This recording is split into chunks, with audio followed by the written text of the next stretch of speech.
राम। कीन्ही शौच सब सहज सुचि, सरित पुनीत नहाई। प्रात क्रिया करी तात पही, आए चारियों भाई। स्वभाव से ही पवित्र चारों भाइयों ने सब शौचादि से निवृत्त होकर पवित्र सरयू नदी में स्नान किया और प्रातः क्रिया करके वे पिता के पास आए।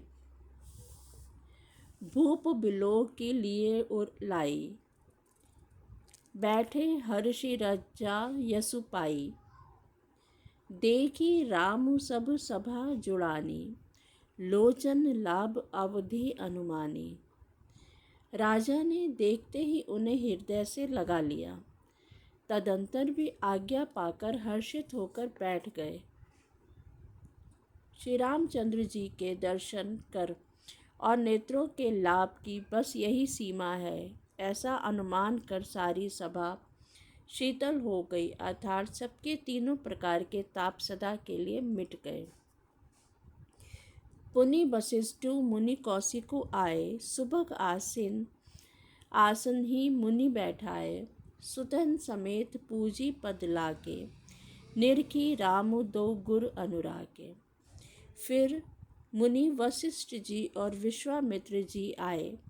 राजा ने उनको सुंदर आसनों पर बिठाया और पुत्रों समेत उनकी पूजा करके उनके चरण लगे। दोनों गुरु श्री राम जी को देखकर प्रेम में मुग्ध हो गए। कहि वशिष्ठु धर्म इतिहासा, सुनहि महिषु सहित रनिवासा। मुनि मन अगम गांधी सुत करनी, मुदित वशिष्ठ विपुल विधि बरनी। वशिष्ठ जी धर्म के इतिहास कह रहे हैं और राजा रनिवास सहित सुन रहे हैं। जो मुनियों के मन को भी अगम्य है, ऐसे विश्वामित्र जी की करनी को वशिष्ठ जी ने आनंदित होकर बहुत प्रकार से वर्णन किया। बोले वामदेव सब साची, कीर्ति कलित लोक तिहु माची। सुनी आनंदु भयउ सब काहू, राम लखन और अधिक उछाहू। वामदेव जी बोले, ये सब बातें सत्य हैं। विश्वामित्र जी की सुंदर कीर्ति तीनों लोकों में छाई हुई है। यह सुनकर सब किसी को आनंद हुआ। श्री राम लक्ष्मण के हृदय में अधिक उत्साह हुआ। मंगल मोद उचहा नित, जाहि दिवस एहि भांति। उमगी अवध आनंद भरी, अधिक अधिक अधिकाति। नित्य ही मंगल आनंद और उत्सव होते हैं। इस तरह आनंद में दिन बीतते जाते हैं। अयोध्या आनंद से भर कर उमड़ पड़ी। आनंद की अधिकता अधिक अधिक बढ़ती ही जा रही है। सुदिन सोधि कल कंकन छोरे, मंगल मोद विनोद न थोरे। नित नव सुखु सुर देखि सिरहाही, अवध जन्म जाचहि विधि पाही। अच्छा दिन शुभ मुहूर्त शोध कर सुंदर कंकण खोले गए। मंगल आनंद और विनोद कुछ कम नहीं हुए, अर्थात बहुत हुए।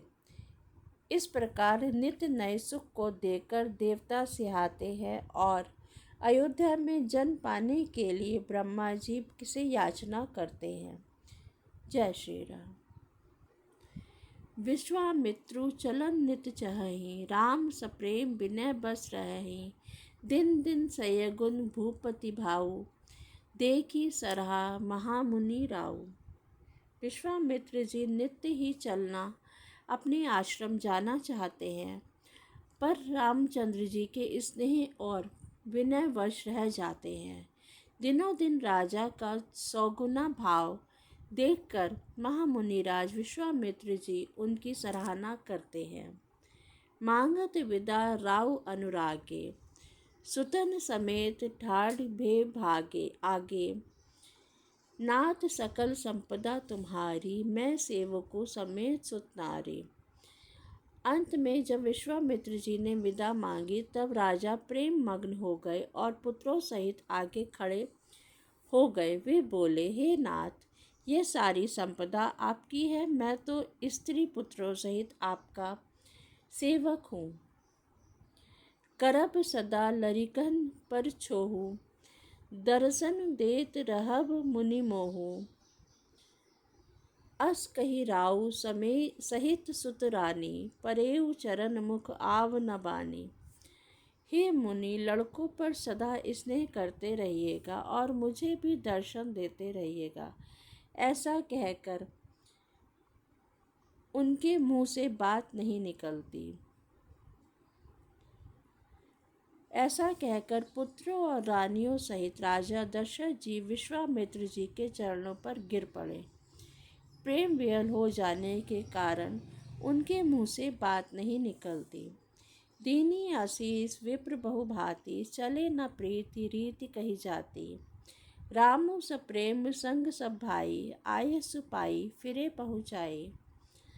ब्राह्मण विश्वामित्र जी ने बहुत प्रकार से आशीर्वाद दिए और वे चल पड़े।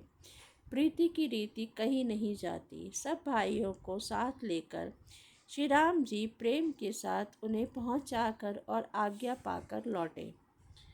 राम रूप भूपति भगति, प्याहु उछाहु आनंदु। जात सराहत मन ही मन, मुदित गांधी कुल चंदु।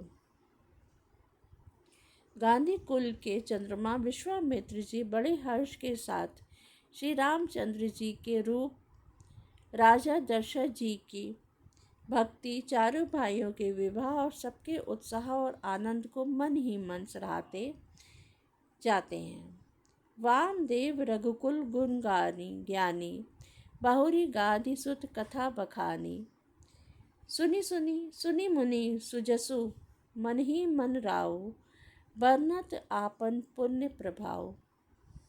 वामदेव जी और रघुकुल के गुरु ज्ञानी वशिष्ठ जी ने फिर विश्वामित्र जी की कथा बखान कर कही। मुनि का सुंदर यश सुनकर राजा मन ही मन अपने पुण्यों के प्रभाव का बखान करने लगे। बहुरे लोग रजा यसु भयो, सुतन समेत नृपति गृह गयो। जह तह राम ब्याहु सब गावा, सुजसु पुनीत लोक तिहु छावा। आज्ञा हुई तब सब लोग अपने अपने घरों को लौटे। राजा दशरथ जी भी पुत्रों सहित महल में गए, जहाँ तहाँ सब श्री रामचंद्र जी के विवाह की गाथा गा रहे हैं। श्री रामचंद्र जी के का पवित्र सुयश तीनों लोकों में छा गया। आई ब्याही रामु घुर जपते, पसई आनंद अवस सब तपते। प्रभु विवाह जस भयउ उछाहु, सकही न बरनी गिरा न अहि नाहू। जब से श्री रामचंद्र जी विवाह करके घर आए हैं, तब से सब प्रकार का आनंद अयोध्या में आकर बसने लगा। प्रभु के विवाह में जैसा आनंद उत्साह हुआ, उसे सरस्वती और सर्पों के राजा शेष जी भी नहीं कह सकते। कभी कुल जीवन पावन जानी, राम सिए जसु मंगल खानी। ते ही ते मैं कछु कहा बखानी, करन पुनीत हेतु निज बानी।